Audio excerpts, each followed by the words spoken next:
Delhi liquor scam కేసులో కవిత bail పిటిషన్పై Delhi high court విచారణ రేపటికి వాయిదా వేసింది. తదుపరి విచారణ రేపు మధ్యాహ్నం 12 గంటలకు హైకోర్టు వాయిదా వేసింది. ఈ కేసుపై జస్టిస్ స్వర్ణకాంత శర్మ విచారణ జరిపారు.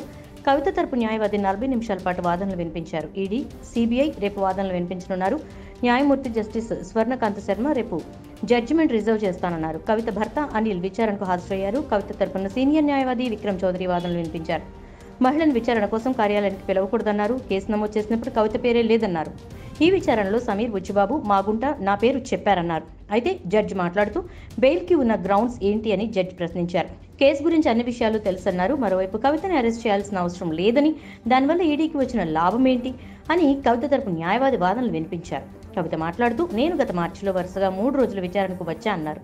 సూర్యాస్తమయం తర్వాత కూడా నన్ను విచారించారన్నారు. నా మొబైల్ ఫోన్ను కూడా ఇచ్చానని తెలిపారు. మహిళ ఫోన్లో సర్చ్ చేయడం సరికాదన్నారు.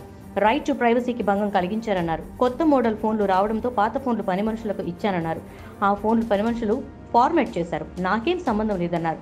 కస్టడీలో ఉన్న నిందితులతో కలిపి నన్ను ఈడీ విచారణ జరపలేదన్నారు. ఎన్నో ఛార్జ్షీట్లు దాఖలు చేసినా నా పేరు ఎక్కడా ప్రస్తావించలేదన్నారు.